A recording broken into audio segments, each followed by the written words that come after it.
అసలు తెలంగాణ రాజకీయాల్లో ఏం జరుగుతుంది? కవిత తన తండ్రి కేసీఆర్కు ఒక లేఖ రాసింది. ఆ లేఖను లీక్ చేసింది బీఆర్ఎస్ఏ, కేసీఆర్ఏ అని చెప్పి కాంగ్రెస్ వర్షన్. రకరకాల చర్చలు జరుగుతున్నాయి.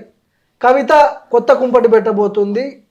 అక్కడ కేటీఆర్ని దాటేసి కవితకి వారసత్వం వచ్చే అవకాశం లేదు. ఖచ్చితంగా కేటీఆర్ఏ ముఖ్యమంత్రి అని చెప్పి ఇండైరెక్ట్గా కేసీఆర్ తెలంగాణ ప్రజలకు చెప్తున్నాడు. హరీష్ రావు దారి చాలామంది మాట్లాడుతున్నారు. వీటన్నిటి మధ్య కవిత నిలబెట్టుకునేది ఎట్లా అనే చర్చలు వస్తున్నాయి. ఇప్పుడు కొత్త పార్టీ మీద రకరకాల చర్చలు వస్తున్నాయి. ఒకసారి మాట్లాడదాం దీని గురించి. తెలంగాణ రాజకీయాలన్నీ కూడా అవపోసన పట్టిన వ్యక్తి మనతో పాటు ఉన్నారు. ఆయన అడ్వకేట్, యాక్చువల్గా అడ్వకేట్ శరత్ కుమార్ గారు ఉన్నారు. సార్ నమస్తే. ముందు నమస్కారం. గమనిస్తున్నారా తెలంగాణ రాజకీయాలు ఎడిపోతున్నాయి? కొత్త పార్టీ అంటున్నారు. కవిత, కేసీఆర్ ఏమో అండర్ గ్రౌండ్లో ఉన్నాడు ఫామ్ హౌస్లో, కేటీఆర్ ఏమో సైలెంట్ అయిపోయిండు.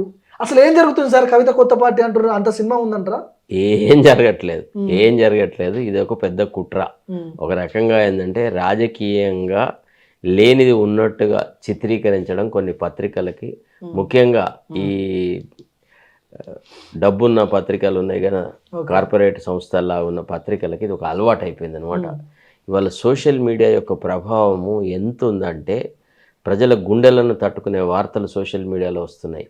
ఈ పాపులారిటీని, వీళ్ళ మెజారిటీని, వీళ్ళ యాక్సెప్టబిలిటీని ఎదుర్కోలేని పత్రికలు సోషల్ మీడియా కంటే డిఫరెంట్గా ఉండాలా, సోషల్ మీడియా మాకు ఎంత కూడా సరిపోదు అని చెప్పడానికి చేస్తున్నటువంటి కుట్ర తప్ప అసలు రాజకీయాలలో ఏం ప్రభావం చూపని అంశం కవిత.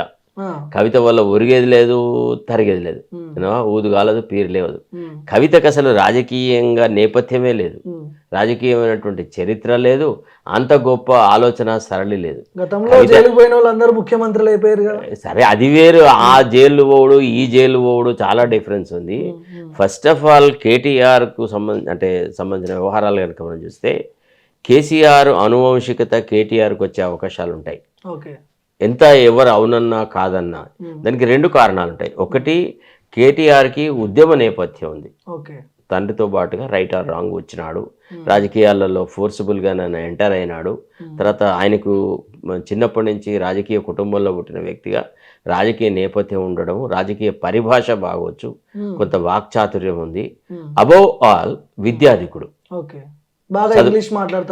చదువుకున్నవాడు, కొంత ఇది ఉంది. మన రాష్ట్రంలో ఉన్న ఈ గొగ్గిరి రాజకీయాలనే కదా, ఎవడు ఇంటర్మీడియట్ పాస్ అయినాడు, డిగ్రీ పాస్ అయినాడు, సరిగా మాటలు రాని ఎల్లయ్య జక్కయ్యలు. తర్వాత ముఖ్యంగా మన ముఖ్యమంత్రితో కేటీఆర్ని ప్రతిసారి రాష్ట్రంలో ప్రజలు పోల్చి చూస్తారు. ఇప్పుడు కేటీఆర్కి రేవంత్ రెడ్డికి మధ్య పోలిక వస్తే నక్కకు నాగలోకానికి ఉన్నంత ఫరక్ ఉంది. రాష్ట్ర రాజకీయాల మీద అయినా కేటీఆర్కు గట్టి పట్టే ఉంది, రాజకీయ పరిభాష మీద ఉంది, రాజకీయ అవగాహన ఉంది, పరిపాలన అనుభవం ఉంది, శాసనసభ్యుడిగా ఒక 3-4 సార్లు ఎలక్ట్ అయినటువంటి చరిత్ర ఉంది. దానికి తోడు ఒక మంచి రాజకీయ స్రష్ట, పండితుని కొడుకు. జనరల్గా పండిత పుత్ర పరమశుంఠ అంటారు. పండితుని యొక్క కొడుకులు వెధవలు పుడతారు. కానీ ఇది డిఫరెంట్గా వచ్చింది. ఇప్పుడు ఈ మాత్రము జ్ఞానం ఉన్నటువంటి ఎంకే స్టాలిన్, కరుణానిధి కొడుకు, రాజకీయాల్లో వచ్చి ముఖ్యమంత్రి పదవి దాకా రాగలిగినప్పుడు స్టాలిన్తో పోలిస్తే కేటీఆర్ ఏమంత తీసిపోడు. కాబట్టి అవకాశం అంటూ ఏదన్నా ఉంటే, అయితే ఇప్పుడున్న పరిస్థితులలో బీఆర్ఎస్ అధికారంలోకి వస్తుందా, బీఆర్ఎస్ రాజకీయ క్షేత్రాన్ని ఒకవేళ శాసిస్తుందా అని అంటే లేదు, అది జరగదు, జరిగేటువంటి అవకాశాలే లేవు.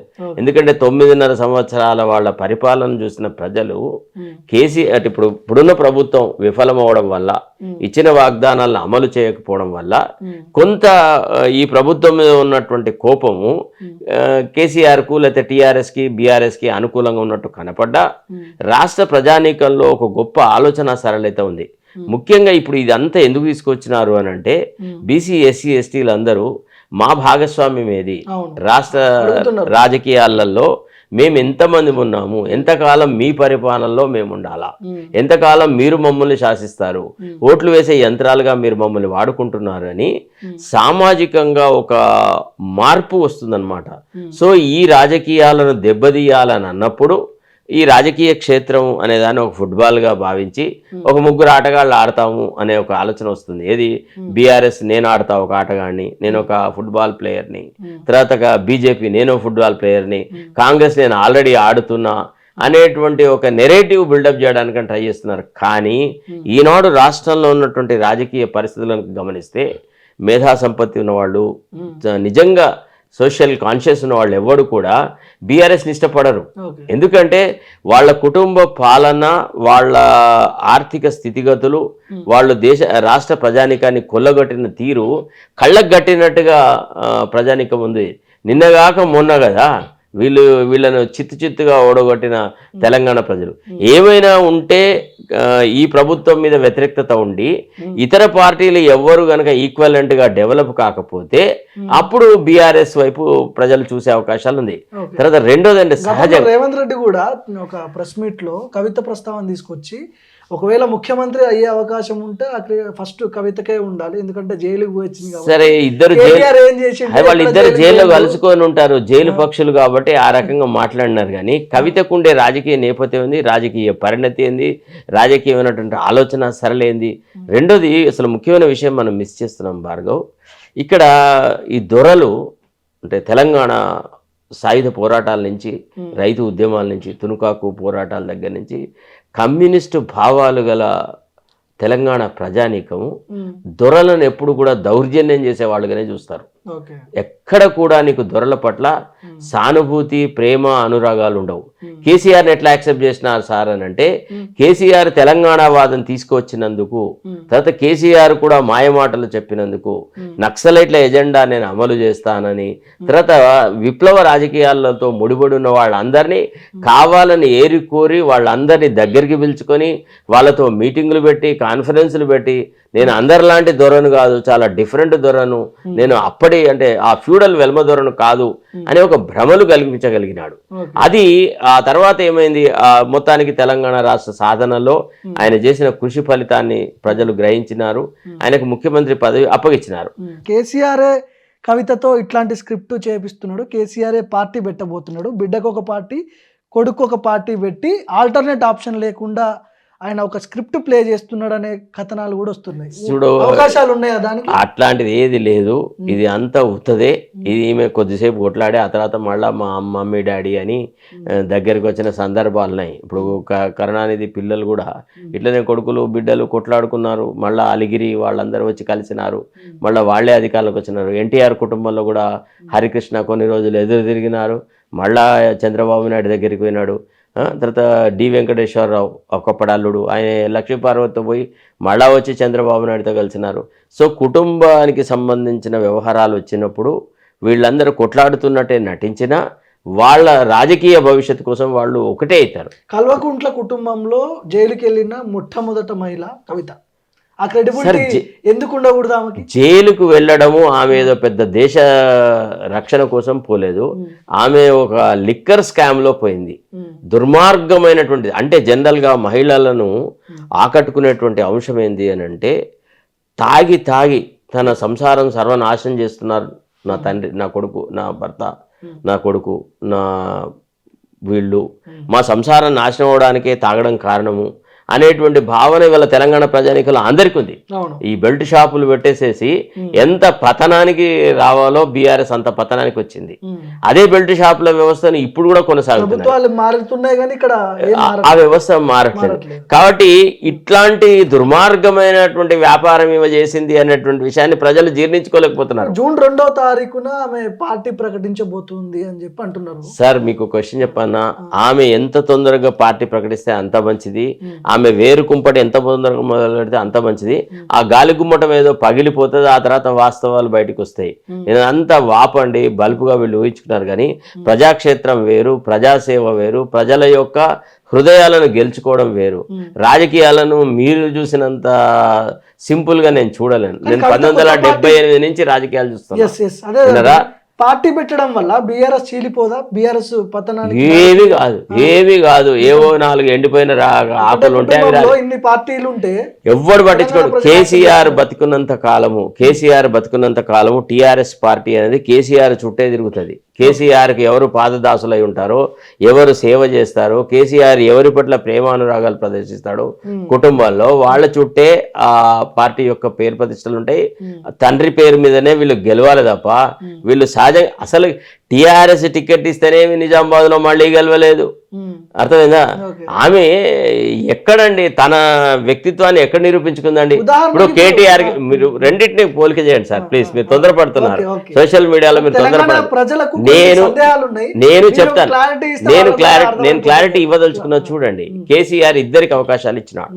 ఏది కేటీఆర్ నేమో సిరిసిల్లాలో ఎమ్మెల్యేగా నిలబెట్టినాడు, కవితకేమో ఎంపీగా నిజామాబాద్ లో ఇచ్చినారు. అవును. వీళ్ళిద్దరికీ ఆ టికెట్ రావడం కేవలం వాళ్ళు కేసీఆర్ పిల్లలేని. అవును. అదే కేటీఆర్ తన స్థానాన్ని తను పదిలపరుచుకుంటూ ఒకసారి ఒక 400-300తో అంటే గెలిచిన వ్యక్తి తర్వాత సిరిసిల్లాలో అభివృద్ధి చేసేసి అక్కడి ప్రజల అభిమానాన్ని చూరగొని అక్కడ ప్రజలతో ముడిపడి ఉండి ఎట్లయితే ఓటమి అనేది ఎరగనటువంటి ఒక ప్రజానాయకుడిగా ఎదిగినాడు.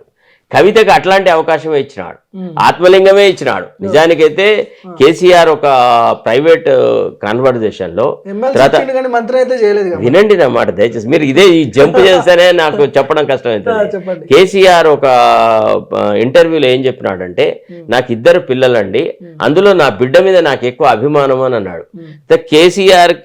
కేటీఆర్కి ఏదైతే ఇచ్చినాడో అణా ఇచ్చినాడు, కవితకి రూపాయి ఇచ్చినాడు, పార్లమెంటరీ సీట్ ఇచ్చినాడు. పార్లమెంటరీ సీట్ ఇచ్చినప్పుడు చదువుకున్నది విద్యాధికురాలు తెలివిగలదైనప్పుడు తండ్రి ఇచ్చిన అవకాశాన్ని వాడుకొని దేశ స్థాయిలో ఆమె ఎంత ఎదిగే అవకాశాలు ఉండే ఆమెకి. ఒకవేళ నిజంగా ఎదగదలుచుకుంటే ఆమె ఏం చేసింది, ఎంపీ అయిన తర్వాత వ్యాపారాన్ని అభివృద్ధి చేసుకొని ఎనలేని ఆస్తులు సంపాదించేసి ప్రజల రక్తాన్ని గుంజుకుంది, ఆమె నంచుకుంది అనమాట ఒక రకంగా. అదే కేటీఆర్ అట్లా లేదు, ఈ రాష్ట్ర రాజకీయాలలో ఉన్నాడు, తండ్రి వెనుకనే ఉన్నాడు, తండ్రిని ఫాలో అవుతూ వచ్చినాడు, తండ్రికి సేవలు చేస్తూ వచ్చినాడు. మొత్తానికి రైట్ ఆర్ రాంగ్ అంటే ఒక విధేయుడైనటువంటి కొడుకులాగా అతను వచ్చినాడు. తర్వాత ఆడపిల్లలు ఎప్పుడు కూడా తండ్రితో అనుకూలంగా ఉంటేనే ఎదుగుతారు తప్ప తండ్రిని ధిక్కరించి ఎదిరిగినటువంటి రాజకీయ నాయకులు ఎవరు లేరు. పోనీ ఈమె ఒక పెద్ద ఆశయ సిద్ధికో లేకపోతే సామాజిక సంకల్పంతోనో ప్రజల అభివృద్ధి కోసమో చేస్తున్నది కాదు. ఒక లిక్కర్ వ్యాపారం లోపల అడ్డంగా బుక్ అయి పట్టుబడి మొత్తం అసలు యాక్చువల్లీ బీఆర్ఎస్ యొక్క ఓటమికి మొన్న 70% కాంట్రిబ్యూట్ చేసింది ఎవరయ్యా అంటే కవిత. ఇప్పుడే కాదు అంటే కేసీఆర్ కుటుంబం గురించి తెలిసిన ప్రతి వ్యక్తికి విషయం తెలుసు కంటే కేటీఆర్ ఒక్కరోజు కూడా ప్రశాంతంగా బతకలేదు. ఈమె ఎప్పుడైతే జస్ట్ ఒక పెద్ద మనిషి అయి అమ్మాయిగా తయారైందో అప్పటి నుంచి ఈమెకు అన్ని పరమ దుర్మార్గమైనటువంటి వ్యవహారాలే. ఈమె ఆలోచన సరళి, ఈమె పద్ధతి, ఈమె వ్యవహారాలు తండ్రి యొక్క ఆ సాంప్రదాయాలను, తండ్రి యొక్క ఆ క్రమశిక్షణని, ఆ కుటుంబ యొక్క గౌరవాన్ని పెంపొందించాలన్నటువంటి ఆ దుగ్ధ ఎంతైతే కేటీఆర్కు ఉందో అంత కవిత లేదు. కవిత నాకు ఇస్తావా సస్తావా అని బ్లాక్ మెయిల్ రాజకీయాలు చేస్తుంది. కేసీఆర్ రాజకీయ వారసులు ఎవరు అంటే కేటీఆర్, కవిత అంటే ఎవరికి? ఏ రోజైనా కేటీఆర్ అవుతాడు, అయి తీరుతాడు అంతే. అసలు అది మిగులదా? రేపు రాజకీయ క్షేత్రం లోపల వాళ్ళ పార్టీని వాళ్ళు మార్చుకొని బీసీలకు ఎస్సీలకు ఎక్కువ ప్రాధాన్యత ఇచ్చి ఇప్పుడున్న ఈ దొరల పార్టీ కాకుండా ఇది బ్రాడ్ బేస్డ్ పార్టీగా వస్తే కేటీఆర్కి అవకాశాలు ఉంటాయి. కవిత తల కిందికి కాళ్ళు మీదకి చేసినా గానీ మన రాష్ట్రంలో రాజకీయాలలో పైకి రాలేదు. ఆమె ఎంతసేపు గదే ఏముండదు, నష్టం కూడా లేదు. ఇప్పుడు చూడండి, మీరు స్టాలిన్ కుటుంబం చూద్దాం మనం ప్లీజ్ ఒక్కసారి, మీరు డిస్టర్బ్ చేయకండి. తమిళనాడు లోపల కరుణానిధి కుటుంబాన్ని చూస్తున్నాం. కరుణానిధి కుటుంబంలో అలిగిరి అనే ఇంకో భార్య కొడుకు వాడు యుద్ధం చేసినాడు, కనిమొలి మాత్రం యుద్ధం చేయలేదు, స్టాలిన్ తో కలిసే ఉన్నది. కాబట్టి పదే ఆమెకు ఎంపీ టికెట్లు ఇచ్చినాడు, కనిమొలి ఎంపీ అయింది, పార్లమెంట్లో చాలా బ్రహ్మాండంగా మాట్లాడుతుంది, అన్నకు తగ్గ చెల్లెల్లాగా ఆమె ఉంది. సో అక్కడ తండ్రికి అనుకూలంగా ఉండడం వల్ల తండ్రి అరే నీ చెల్లెని చూసుకునే బాధ్యత నీదే అనేటువంటి మాట స్టాలిన్ కి చెప్పడం వల్ల స్టాలిన్ ఎప్పుడు చెల్లని చాలా కళ్ళలో కంటికి రెప్పలా కాపాడుకుంటున్నాడు. ఈ మట్ల కాదు, తండ్రినే బెదిరిస్తుంది, నువ్వేం చేస్తావు నువ్వేంది అని. తర్వాత రెండోది, ఈమెకి రాజకీయంగా మొలకెత్తడమే కష్టం అబ్బా. ఏవైతే లంపెన్స్ ఎవరైతే ఉన్నారో అంటే అరే మనకు ఏదో ఒక అవకాశం దొరుకుతుంది టీఆర్ఎస్ తో, అదో ఇదో, రేపు కవితకు అవకాశం దొరికినాడు మళ్ళా మనకేదో అవకాశం దొరుకుతుంది అన్న ఆలోచనతోని ఇప్పుడున్నటువంటి బీఆర్ఎస్ నాయకత్వంతో సరిపడని వాళ్ళు కొంతమంది కవిత చుట్టూ పోయినా వాళ్ళు ఎంతో కొంతకాలం కవితతో పాటు ఉండలేరు. ఎందుకంటే ఏదైనా ఒక రోజు పరిస్థితి విషమంగా వచ్చినప్పుడు కవిత పోయి తండ్రి దగ్గర పోయి ఏడుస్తుంది, నేను చచ్చిపోతాను, నేను ఆత్మహత్య చేసుకుంటాను, అది చేస్తా ఇది చేస్తా అని ఏడ్చైనా ఏదన్నా ఒకటి సాధించుకోగలరు, ఎఫెక్ట్ చేస్తుంది. కానీ కవిత చుట్టూ ఉండే కార్యకర్తలు ఆ పని చేయలేరు కదా. అవసరమైతే ఆమె పోతుంది, మా నాన్న పిలిచినాడు నేను పోయినా అంతా బంద్ పెట్టిన. ఇప్పుడు ఎట్లా ఆమె జగన్ వాళ్ళ చెల్లెలు షర్మిల ఎట్టయితే ఇక్కడ ఆఫీస్ అంతా క్లోజ్ చేసి పారేసి వెళ్ళిపోయిందా లేదా, సేమ్ ఆమె పరిస్థితి కూడా అంతే అవుతుంది. కవిత పెట్టేటువంటి దుకాణం ఏదైనా కానీ ఇది 3 నెలల ముచ్చటే తప్ప తెలంగాణ ప్రజల గుండెల్లో చొచ్చుకుపోయేటువంటి వ్యవహారం ఆమె ఇది చెయ్యలేదు, ఇప్పటి వరకు చేస్తుందన్న నమ్మకం లేదు. Okay, right sir, thank you sir. So Sarath Kumar గారికి చాలా అవగాహన ఉంది తెలంగాణ రాజకీయాలపై. ఆయన గత 30 ఏళ్ళ నుంచి కూడా తెలంగాణలో చాలామంది ముఖ్యమంత్రులు చూశారు. అసలు కవిత, కేటీఆర్, కేసీఆర్, హరీష్ రావు కొత్త కుంపటి పెడుతుందని చాలా రకరకాల చర్చలు వస్తున్నాయి. ఒకవేళ కవిత కొత్త పార్టీ పెట్టినా కూడా బీఆర్ఎస్ ఎటు పోదు, కేసీఆర్ రాజకీయ వారసుడిగా కేటీఆరే ఉంటాడు, పెద్ద ఎఫెక్ట్ ఏం చూపించదు తెలంగాణలో అని చెప్పి శరత్ కుమార్ గారు చెప్తున్నారు. చూద్దాం ఏం జరగబోతుందో.